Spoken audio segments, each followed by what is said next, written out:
이 시간 하나님 말씀 보겠습니다. 오늘 하나님 말씀은 마가복음 4장 35절부터 41절에 있는 말씀 함께 보시도록 하겠습니다.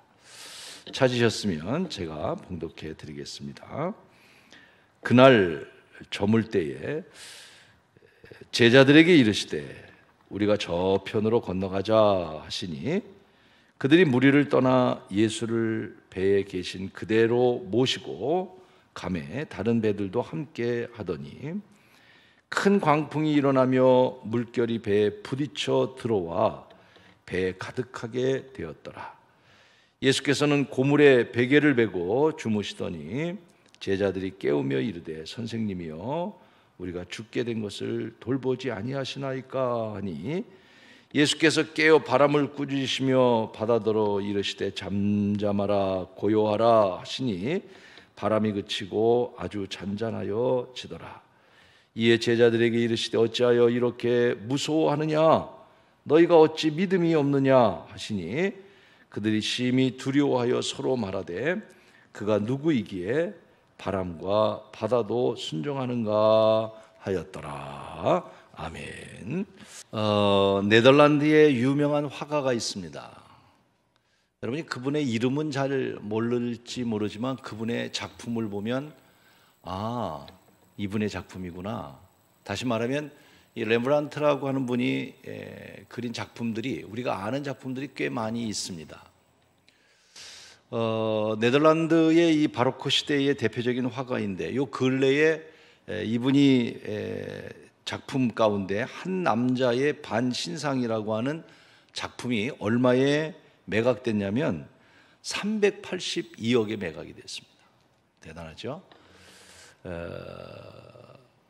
이 레므란트라고 하는 분이 그 작품 가운데 보면 기독교적인 작품들이 참 많이 있습니다. 그 작품 가운데 보면 다윗과 우리야, 혹시 그 그림은 없죠? 돌아온 탕자, 십자가상. 아마 여러분이 인터넷을 통해서 이 레므란트의 작품을 이렇게 보면 우리가 눈에 익는 그런 작품들이 많이 있습니다.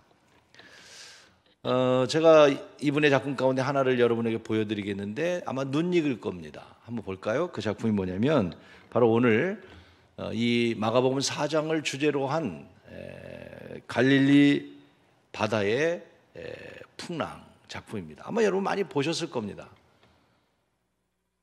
풍랑을 만나서 지금 막 살기 위해서 발버둥 치는 갈릴리 바다의 풍랑. 이 레므란트가 하나님을 만나고 난 다음에는 이런 기독교적인 작품들을 많이 남겼습니다. 오늘 내용이 바로 저 풍랑을 만난 갈릴리의 이야기죠. 여러분 갈릴리 바다를 가보신 분도 계시지만 갈릴리 바다는요 수심이 한 50m 되고요 사해 바다는 일반 지중해보다도 한 400m 이상 더 낮고요 이 갈릴리도 일반 바다보다 한 200m 정도가 낮은 지역에 위치하고 있습니다. 물이 가장 깊은 곳은 한 50m까지 된다고 그래요. 그래서 우리는 호수라고 그러지 않고 바다라고도 이렇게 표현을 합니다. 둘레가 한 52km 정도 되고요. 호수치고는 굉장히 큰 갈릴리 호수고 바다이죠. 그런데 이 갈릴리 주변에는 이런 협곡, 계곡이 있는 곳이 몇 군데 있어서 갑자기 특별히 오후가 되면 바람이 계곡을 통해서 갑자기 불어와서 풍랑이 일어나는 경우들이 굉장히 많이 있습니다. 지형적으로. 오늘 본문도 예수님께서 저녁나절이라고 그랬습니다. 오후쯤 배를 타고 제자들과 함께 이 갈릴리 바다를 가시다가 풍랑을 만나게 됩니다. 그 풍랑 속에서 예수님께서 바다를 향하여 고요하고 잠잠하라. 여러분 그 풍랑 속에서 살려고 제자들이 애쓰고 노력하는 가운데 주님이 남기신 말씀이에요. 고요하고 잠잠하라. 오늘 여러분들에게 있는 많은 풍랑이 오늘 주님의 말씀대로 고요하고 잠잠해지는 은혜가 있기를 축복합니다. 우리가 많은 풍랑을 만납니다. 그 풍랑 속에서 우리는 힘들어하고 고통 가운데 있을 때가 참 많습니다. 특별히 지금 살고 있는 오늘 이 시대에 아마 코로나로 인해서 또 질병으로 인해서 특별히 많은 풍랑을 만나고 있다고 생각합니다. 이 풍랑 속에서 오늘 거친 파도가 잔잔해지고 고요하라, 잠잠하라 하셨던 주님의 음성을 들으면서 여러분들에게, 나에게, 우리에게, 이 민족에 또 세계에 코로나에 이런 많은 거친 파도가 몰아치고 있지만 잠잠하라고 하시는 주님의 말씀대로 하나하나 평안해지고 잠잠해질 수 있는 은혜가 있기를 주의 이름으로 축복합니다. 이 풍랑 속에서 오늘 우리는 어떠한 자세를 가지고 살아가야 할까? 자, 오늘 말씀을 통해서 거친 파도가 몰아칠 때 첫째, 우리 36절 말씀을 한번 같이 읽겠습니다. 36절 여러분 있는 곳에서 같이 영상에 나오니까 읽어봅시다. 그들이 무리를 떠나 예수를 배에 계신 그대로 모시고 가매 다른 배들도 함께 하더니, 자, 그 배 안에 예수님이 계셨다고 하는 이야기죠. 그렇죠? 여러분, 풍랑이 일어날 때 여러분과 그 배에 예수님이 계셨던 것처럼 오늘 예수님이 여러분과 함께 하신다는 사실을 꼭 잊지 않으시기를 주의 이름으로 축복합니다. 어떤 풍랑 속에도 주님이 함께 하신다는 것입니다. 풍랑이 일어나니까 특별히 베드로와 안드레, 수없이 그 갈릴리 호수에 고기를 잡던 사람들 아닙니까? 이런 일들을 한두 번 당한 일이 아닐 거예요. 베드로 집은 이 갈릴리 호수 근방에 그 베드로 집이 있습니다. 그리고 이 베드로와 안드레는 고기 잡는 어부기 때문에 수없이 이런 일들을 많이 당했기 때문에 어떻게 이 풍랑을 이겨야 된다는 것도 잘 압니다. 그런데 오늘 본문의 내용을 보니까 자기들의 힘 가지고는 되지 않는다는 걸 알게 된 것이죠. 자기들의 노력 가지고 되지 않는다는 걸 알게 된 거죠. 그래서 예수님을 찾아가는 거 아니겠습니까? 여러분, 이 세상에 우리도 우리 나름대로 최선은 다해야 됩니다. 그런 한계가 있습니다. 한계가 있습니다. 우리 지식에 한계가 있고요. 의학 한계가 있습니다. 아무리 의학이 발달되고 이 코로나에 또 백신이 나오고 또 과학 대단하죠. 이제는 우주선 타고 하늘을 구경할 수 있는 세상이 되지 않았습니까? 우주를 구경할 수 있는 세상이 됐습니다. 아무리 과학과 아무리 의학과 아무리 신학과 아무리 모든 것이 발전해 간다 할지라도 한계가 있다. 우리가 할 수 있는 한계. 어쩌면 이번 코로나를 통해서 사람의 한계를 느끼지 않았을까 하는 생각도 같습니다. 앞으로는 더 많은 일들이 일어나게 될 텐데 오늘 여러분, 이럴 때 우리가 우리의 힘으로 무엇을 해결해 간다고 해결이 될까요? 오늘 첫째로 어떤 풍랑이 있다 할지라도 따라하십시다. 하나님이 함께 하십니다. 하나님이 함께 하십니다. 아멘. 주님이 함께 하시고 하나님이 함께 하신다는 사실을 우리는 기억하고 어떤 어려움 속에서도 하나님이 나와 동행하십니다 라는 신앙과 믿음을 가지고 이겨가셔야 할 것입니다. 여러분, 지금도 하나님은 여러분과 함께 하십니다. 다윗을 기억하시나요? 골리앗 블레셋 적군이 나타났을 때 다 도망가지 않았습니까? 무서워서 벌벌 떨 때 어린 다윗이 골리앗 앞에 나가지 않습니까? 골리앗의 생각은 몇 가지로 정리해 볼 수 있습니다. 첫째가 뭐냐면 하나님의 이름을 더럽히는 것을 참을 수가 없는 거예요. 그래서 하나님의 영광을 드러내기를 원했던 이 다윗은 골리앗이 하나님의 이름을 망명되이 일컬고 하나님의 영광을 가리는 것을 참을 수 없었던 첫째 원인이 있었어요. 우리에게도 그런 신앙이 필요합니다, 여러분. 하나님의 영광을 가르는 일에 대해서는 우리도 다윗과 같은 용기가 필요한 거죠. 또 하나가 있다면 하나님에 대한 절대적인 믿음일 것입니다.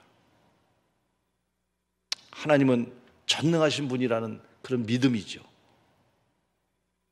그 가운데 다윗이, 어린 소년 다윗이 가졌던 그 마음 가운데 저는 제일 중요한 것 가운데 하나가 뭐냐면 하나님이 내 편이다라고 하는 생각을 가져요. 여러분 하나님이 여러분 편이시라는 확신을 갖고 계신가요? 시편 118편 7절에 보면 여호와께서 내 편이 되사 나를 돕는 자 중에 계시니, 여호와께서 내 편, 이 말은 편가르기 하자는 말이 아닙니다. 하나님은 네 편이 아니고 내가 싫어하는 그 사람 편이 아니고 내 편이야, 이런 편가르기라는 말의 뜻이 아니죠.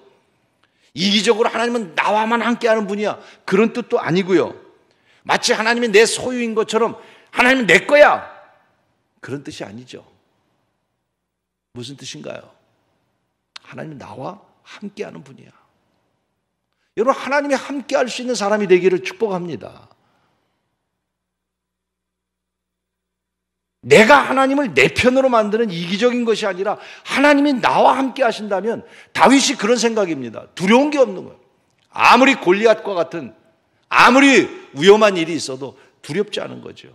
사실 우리에게 이 하나님이 함께 한다고 하는 임마누엘의 이 신앙을 가져야 용기를 낼 수가 있는 것입니다.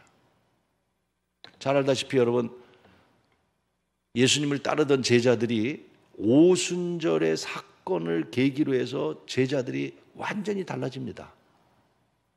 오순절 사건 이전에 제자들을 보면요, 어떻게 보면 말만 앞섰어요. 베드로 같은 경우는 다 주님을 부인한다 할지라도 나만은 그러지 않겠다는 그러한 어떤 그 확신. 그런데 어떻게 했어요? 주님을 부인한 것뿐만 아니라 저주까지 했다고 그랬습니다. 그런데 그런 베드로도 이 오순절에 성령을 받고 난 다음에는 확 달라지지 않았습니까? 내가 그리스도를 위하여 예루살렘에 올라가겠다고. 그래서 십자가에 거꾸로 죽습니다. 그 용기가 뭡니까? 왜 이렇게 달라졌습니까? 오순절에 성령 받고 나니까 무엇이 있었냐면 하나님이 내 편이다, 하나님이 나와 함께 한다. 오늘 여러분, 하나님은 교회와 함께 하십니다. 하나님은 여러분과 함께 하십니다. 하나님은 우리와 함께 하십니다.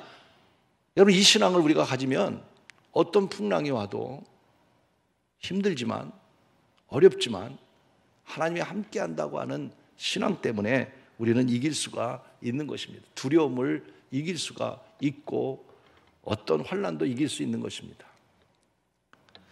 지금은 인디안들이 거의 다 없어졌습니다만은 미국에 가면 인디안들이 꽤 아직도 있습니다. 인디안 구역들이 있습니다. 과거에 인디안들 자녀를 양육하면서 성인, 어린이 될 때에 조건이 뭐냐면 하룻밤을 광야에 나가서 광야에서 하룻밤을 자기 혼자 극복하는 그런 확인을 해야만 인디언으로서의 인정을 해주는 성인이 되는 거예요. 그래서 부모가 자기 자녀를 데리고 저녁 나절에 광야로 나갑니다. 거기는요, 우리나라의 이 어떤 산과는 또 좀 다르죠. 정말 사람이 없습니다. 사막일 수도 있고요, 또 깊은 산속일 수도 있습니다. 거기다 하루를 놓고 자기 스스로 그 싸움에서 이겨야만 인디언이 될 수 있는 겁니다. 얼마나 두렵겠습니까? 얼마나 부모가 가슴 조이겠습니까? 그래서 하룻밤을 지난 자만이 인디언으로 인정을 해주고 그리고 성인이 될 수 있는 자격이 되는 거예요. 하룻밤이 아마 10년과 같고 100년과 같을 겁니다. 두려울 겁니다. 그런데요, 그 광야에 아들을 내려놓은 아버지는요, 아들을 내려놓고 집으로 간 게 아니라 어딘가에 숨어서 밤새도록 눈 깜빡거리지도 않고 아들을 바라보고 있는 겁니다. 혹시 맹수가 나타날까? 혹시 어떤 일이 생길까? 그러면 그걸 방어해 주기 위해서 아버지는 아들이 알지 못하는 보이지 않는 곳에 숨어서 아들을 지키고 바라보고 있는 것입니다. 오늘 여러분, 하나님은 바로 그런 하나님이세요. 아멘. 여러분을 나를 바라보고 계십니다. 나와 오늘도 하나님은 함께 동행하고 계십니다. 어느 곳에나 하나님은 함께 했어요. 아무도 없는 것 같아도 하나님은 우리와 함께 하시는 거예요. 사람이 가장 고독할 때가 언제일까요? 여러분, 어떤 사막에 아니면 어떤 외딴 섬에 혼자 있다고 해서 외로울까요? 아니에요. 아무리 이렇게 많은 사람이 사는 사회에 산다 할지라도 내 편이 없다. 친구가 없다. 나와 함께하는 사람이 고독하다고 하는 것이 가장 큰 아픔입니다. 근데 이런 일들이 오늘 우리 사회에 얼마나 많은지 알 수가 없습니다. 교회를 다니면서도 이 사람 저 사람 대화도 하고 이야기도 하고 나누긴 하지만 뭔지 나는 그냥 혼자인 것 같아. 외로워. 교회에 있을 수가 없습니다. 왜 사람이 자살할까요? 아니, 신앙도 있고 앞이 청청하고 그렇게 큰 문제가 아닌데 왜 자살하는 사람들이 많을까요? 그 이유 가운데 하나가 외로움입니다.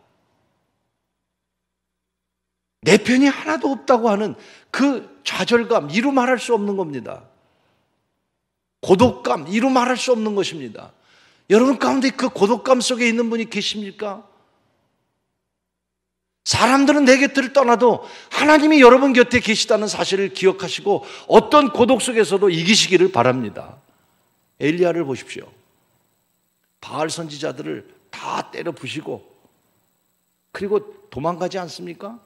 그리고 로뎀나무 아래서 뭐라고 고백합니까? 하나님께 원망합니다. 하나님, 이제 다 떠나고 나 혼자 남았습니다. 하나님을 믿는 사람이 아무도 없습니다. 나 하나님만 믿고 있습니다. 그 고백을 하면서 엘리야가 로뎀나무 안에서 뭐라고 그래요? 죽기를 구했다고 그래요. 죽으려고 했다는 거예요. 죽고 싶은 거예요. 그때 하나님께서 엘리야에게 엘리야야, 바알에게 무릎 꿇지 않는 7천의 용사들이 있느니라 라고 말씀합니다. 그리고 내가 너와 함께 한다라고 말씀하십니다. 사랑하는 여러분, 하나님이 여러분과 함께 하실 줄로 믿습니다. 제자들은 풍랑 속에서 자기 나름대로 애쓰고 노력하면서 풍랑을 이겨보려고 하지만 이겨내지 못했습니다. 오늘 우리가 아무리 이 코로나를 이기려고 하고 여러분이 건강을 지키려고 하고 여러분이 내 재산을 지키려고 하고 내 가족을 지키려고 하고 아무리 노력해도 노력은 필요합니다. 그러나 그것이 전부는 아닙니다. 하나님이 우리와 함께 하셔야 됩니다. 교회도 어려움 속에 있지만 분명히 이 교회의 주인은 주님이시기 때문에 함께 하실 줄로 믿습니다. 이사야 41장 10절 말씀 함께 우리 봉독하고 함께 읽으면서 여러분 마음에 새기기를 바랍니다. 함께 읽습니다. 두려워하지 말라. 내가 너와 함께함이라. 놀라지 말라. 나는 네 하나님이 됨이라. 내가 너를 굳세게 하리라. 참으로 너를 도와주리라. 참으로 나의 의로운 오른손으로 너를 붙들리라. 오늘도 사랑하는 여러분, 거친 파도가 몰려쳤습니까? 오늘도 하나님이 여러분과 함께 하심을 기억하시고 두려워하지 말고 내가 너와 함께함은 임마누엘의 하나님을 오늘도 의지하시는 여러분이 되기를 간절히 축원합니다. 두 번째로 38절 말씀입니다. 38절 같이 읽겠어요. 예수께서는 고물에서 베개를 베고 주무시더니 제자들이 깨우며 이르되 선생님이여 우리가 죽게 된 것을 돌보지 아니하시나이까.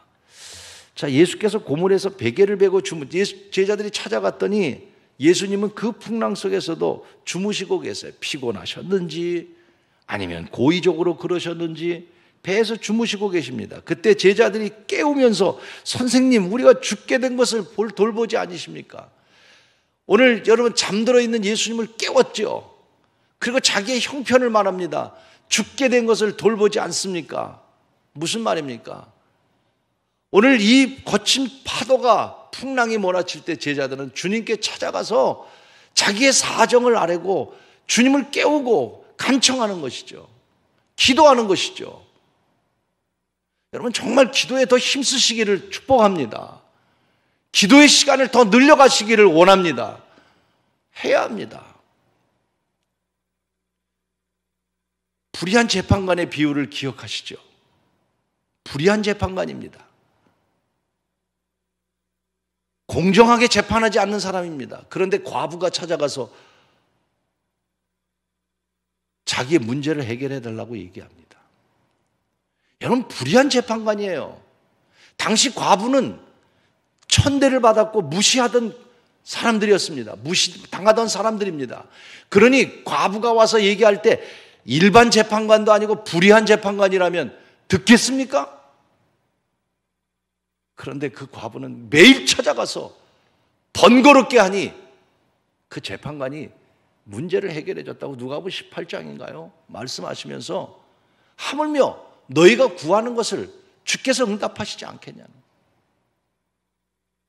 우리 신영교 성도 여러분, 다시 풍랑 속에, 위기 속에 주님을 찾아가 함께 부르짖고 함께 기도하며 함께 울며 함께 하나님 앞에 더 우리가 열심으로 하나님을 찾고 구하면 하나님께서 여러분의 위기, 이 나라의 위기, 또 교회의 위기, 어떤 위기 속에서도 우리와 함께 해 주실 줄로 믿습니다. 간절함이 있어야 합니다. 수르복의 여인도 마찬가지 아니었습니까? 이방 여자입니다. 사람들이 무시합니다. 예수님 앞에 나아갈 때 예수님 주변에 사람들이 많으니까 예수님을 만날 수도 없어요. 그렇지만 이 수르복의 여인은 그 간절함을 가지고 주님 앞에 찾아갑니다. 그때 주님이 이 여인과 만나서 대화를 하시면서 뭐라고 말씀하십니까? 그 말이 참, 이 여인이 귀신 들린 아이를 고치기 위해서 주님을 찾아왔는데 하는 얘기가, 나는 선택받은 잃어버린 양들을 위해서, 그들을 구하기 위해서 왔지 너희들을 위해서 온 것이 아니라고 하는 냉랭한 반응을 하십니다. 잃어버린 양 외에 다른 것에 나는 보냄을 받지 않았다 하시면서 하시는 말씀이, 주인이 자녀들에게 떡을 취하여 주지만 개들에게 떡을 주겠느냐? 얼마나 정말 수치스러운 답변입니까? 그렇지만 수르복의 여인은 자기 딸을 고치고자 하는 그 마음 때문에, 그 간절함 때문에 주님 앞에 엎드려서, 주님, 개들도 주인의 상에서 떨어지는 부스러기 먹지 않습니까? 이 간절함. 그때 주님이 그 여인을 보시고 내 믿음대로 될지어다. 사랑하는 여러분, 우리가 믿음을 갖고 다시 주님을 찾아야 되겠습니다. 더 찾자고요. 우리 2주 동안 그래도 많은 분들이 새벽 기도에 같이 동참해 주시고, 2주 끝났으니까 끝났다 생각하지 마시고, 또 지금 4단계가 계속 될 것이라고 생각이 들고, 이것이 쉽게 끝나지 않을 것입니다, 여러분. 코로나 때문에도 쉽게 끝나지 않을 것이고, 정치적으로도 쉽게 끝나지 않을 것이고, 여러 가지 상황이 쉽게 끝나지 않을 것입니다. 그러면 여러분, 언제까지 우리가 이렇게 해야 하는 것입니까? 여기에 익숙해지기 시작하면 여러분, 우리 신앙은 다 무너질 가능성이 있습니다. 분명히 무너질 가능성이 있습니다. 어떤 사람도. 그러기에 우리는 다시 간절함을 갖고 주무시는 고물에서 주무시고 계시는 예수님을 깨우는 심정을 가지고 다시 오늘 우리 온 성도들이 주님 앞에 나가서 부르짖고 기도할 때 이 풍랑 속에서 넉넉히 이기는 하나님의 은혜가 있을 줄로 믿습니다. 기도하는 일을 우리가 멈추지 말아야 합니다. 여러분, 힐튼 호텔을 아시죠? 그 힐튼 호텔이 지금은 이제 역사가 많이 흘렀으니까 그 후손들이 처음에 힐튼이라고 하는 사람이 세운 의지와는 다르게 운영하고 있지만, 이 힐튼이라는 사람이 처음 이 호텔을 시작했습니다. 텍사스에서. 그런데 불황으로 인해서 다 망했어요. 쫄딱 망했습니다. 그래서 이제 자본을 투자한 사람들을 불러 모아놓고 힐튼이 무릎을 꿇었습니다. 제가 운영을 잘못했고 그리고 한 번만 기회를 주신다면, 그러면서 자기의 신앙적인 이야기를 하면서 고백을 할 때 투자가들이 감동을 받고 한 번의 기회를 더 주게 됩니다.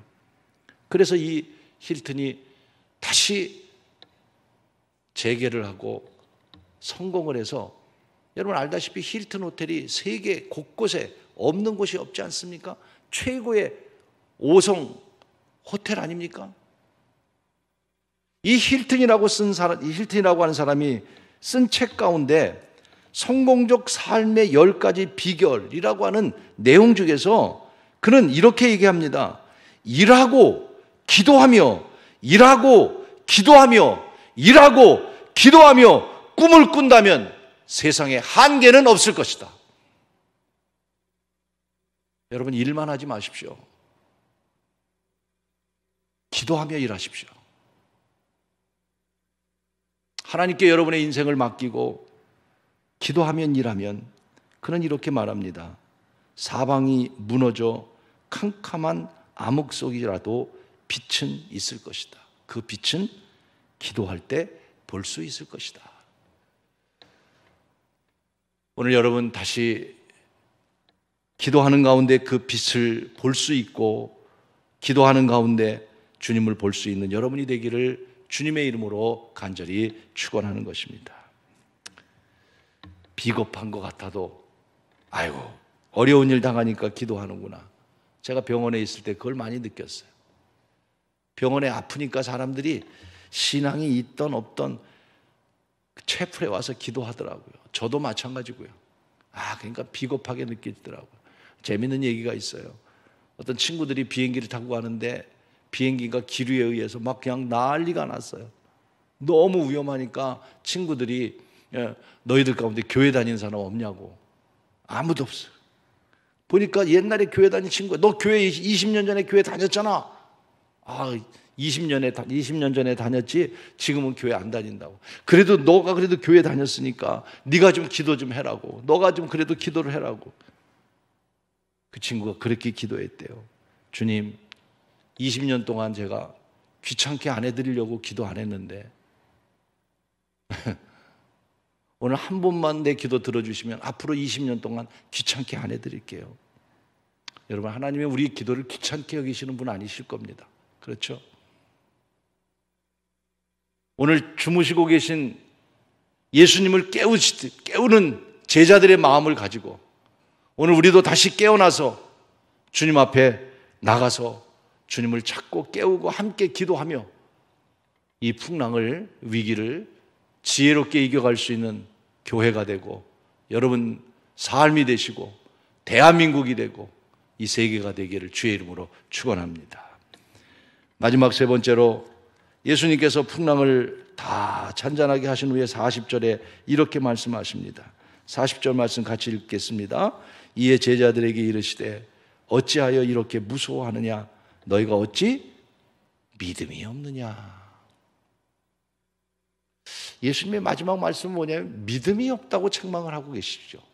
다시 말하면 믿음을 가지라는 거예요. 어떤 일, 어떤 환난, 어떤 풍랑, 어떤 파도가 올 때마다 오늘 여러분 우리에게 가져야 될 것은 믿음을 가지라는 거예요. 믿음. 잃어버린 믿음을 다시 여러분 회복할 수 있기를 축복합니다.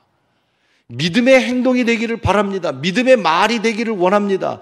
믿음의 삶이 되기를 원합니다. 제자들에게 하시는 말씀이에요. 왜 믿음이 없느냐? 이 말씀 속에는 두 가지 의미가 있습니다. 하나는 믿음이 없을 때 두려움이 생긴다는 거예요. 두려움은 믿음이 없을 때 생기는 거예요. 아까 다윗의 얘기를 드렸습니다마는 믿음이 있으면 두려워하지 않는 거예요. 믿음이 있으면 두려움도 이길 수 있는 거예요. 죽음이 내게 와도 믿음이 있는 사람은요, 그 죽음도 담대할 수 있는 거고요. 그래서 우리에게 필요한 건 믿음이에요.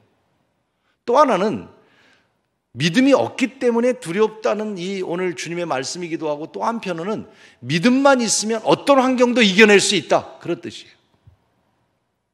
여러분, 어떤 풍랑이 있다 할지라도, 어떤 일이 있다 할지라도 믿음만 있으면 해결할. 그래서 마가복음 9장 23절에 뭐라고 말씀하셨습니까? 할 수 있거든이 무슨 말이냐? 믿는 자에게 능치 못함이 없느니라. 할렐루야. 할 수 있다, 믿음을 가지면. 요새 올림픽 일본에서 열리고 있는데, 옛날에 리우 올림픽이었나요? 그때 기억이 나요, 얼핏. 펜싱에 15점을 얻으면 전 게임이 끝나는 아주 그냥 마지막까지 갔을 때 여러분 기억나실 거예요. I can do it, I can do it, I can do it. 물론 그분이 신앙의 믿음인지 그건 잘 모르겠지만 그래도 내가 할 수 있다라고 하는. 그러나 오늘 우리는 할 수 있다가 아니라 in Jesus Christ, 예수 안에서, 내게 주시는 능력 안에서, 여러분이 믿는 믿음 안에서, 우리가 신앙 안에서 그 믿음을 갖고 오늘 어려움을 넉넉히 이겨갈 수 있는 은혜가 있기를 간절히 축원하는 것입니다. 여러분, 호렙산에 세 제자를 데리고 올라가셨을 때 산 밑에 있던 제자들이 귀신 들린 아이를 고쳐주지 못했잖아요. 예수님이 내려오셔서 뭐라고 책망하십니까? 이렇게 얘기하십니다. 믿음이 없는 세대요, 믿음이 없다고 책망하십니다. 왜 병을 못 고쳤을까요? 믿음이 있으면 된다는 얘기죠. 그때 그 아버지가 예수님께 말합니다. 나는 믿음이 없습니다. 믿음 없는 나를 도와주시기를 바랍니다. 예수님께서 그 마음을 아시고 그 아이를 향하여 귀신아 나오라 명령할 때 귀신이 떠나가는 귀한 역사가 일어났습니다. 그때 아까 마가복음 9장 23절에 말씀을 하신 거예요. 할 수 있거든. 제자들에게 하신 말씀이 할 수 있거든이 무슨 말이야? 믿는 자에게 능치 못함이 없어. 오늘 여러분도 모두 이 말씀을 믿으시기를 축복합니다. 할 수 있거든이 무슨 말이냐? 할 수 있습니다. 주님은 하실 수 있습니다. 오늘 주님을 믿고 우리가 그 믿음으로 풍랑을, 파도를 이겨가야 할 것입니다. 스펄전 목사님이 그런 얘기를 했습니다. 시련이 없는 믿음은 참 믿음이 아니고, 그리고 시련이 없는 믿음은 난쟁이 신앙과 같은 것이다. 그래서 사람은 시련이 올 때에 믿음을 알 수 있고, 시련을 통해서 믿음이 더 굳건해진다. 이번에 여러분, 어쩌면 이 코로나로 인해서 우리에게 큰 어쩌면 시련이고 위기인데, 이 시련이 우리 믿음을 더 강하게 할 수 있는 기회가 되기를 저는 간절히 기도하고 있습니다. 교회가 새로워지기를 기도하고 있습니다. 우리 믿음이 새로워지기를 기대하고 있습니다. 시련이잖아요. 예배할 수 없고, 코로나로 인해서 점점 우리가 게을러지고 익숙해져 가고, 지금 익숙해져 가고 있습니다. 저도 익숙해져 가고 있습니다. 이 시련을 통해서 우리가 이겨가야 할 것입니다. 백상현이라고 하는 분이 시적인 글을 하나 썼는데, 길을 잃어도 당신이었다. 제가 한번 읽어볼게요. 잘 들어보세요. 파도 치는 삶이 아름답습니다. 잔잔한 물살보다는 파도 치는 삶이 아름답습니다. 그렇죠? 파란 하늘을 이고서 깃털처럼 가벼이 흐르는 구름보다는 진득한 어둠을 지닌 채 대기를 무겁게 짓누르는 먹구름이 아름답습니다. 거친 바람이 있어서 파도치는 바다가 아름답듯 드센 파도가 있어서 깎아지는 바위가 눈부시듯 파도치는 삶이 아름답습니다. 백상현 씨의 길을 잃어도 당신이었다 중에서. 여러분, 오늘 우리는 어려운 가운데 있습니다.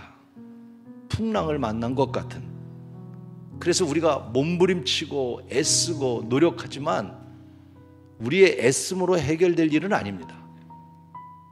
코로나의 위기, 여러분이 백신을 맞고 여러분이 건강을 잘 관리하는 것도 중요하지만 그것이 정답은 아닙니다. 풍랑이라는 것은 언제 올지 모르는 것입니다. 갈릴리 바다의 풍랑은 언제 밀어닥칠지 모릅니다. 여러분 인생에도 우리 인생에도 그 풍랑이 언제 올지 우리는 아무도 알 수가 없습니다. 풍랑은 우리를 두렵게 합니다. 절망하게 합니다. 때로는 풍랑은 하나님과 멀어지게도 합니다. 그러나 하나님의 부름받은 하나님의 백성들은, 하나님의 선택한 사람들은 풍랑 속에서 우리를 연단하고 성숙하게 성장하게 만들 것입니다. 오늘 풍랑을 만났을 때 제자들이 주님이 없는 줄 알고 자기의 노력으로 해결했습니다. 오늘 여러분, 우리가 풍랑을 만났는데 오늘 우리가 우리의 힘으로가 아니라 주님을 다시 찾으시기를 바랍니다. 그리고 주님을 다시 찾아가 부르짖고 깨우고, 그리고 무엇보다도 믿음을 가지십시오. 믿음의 행동을 하십시오. 믿음의 결단을 하십시오. 믿음의 삶을 사십시오. 그렇다면 거친 풍랑이 몰아친다 할지라도 우리는 넉넉히 분명히 이 풍랑을 도리어 바람으로 삼고 망망대해를 더 힘있게 달려가지 않을까 생각합니다. 우리 같이 한번 다 일어나셔서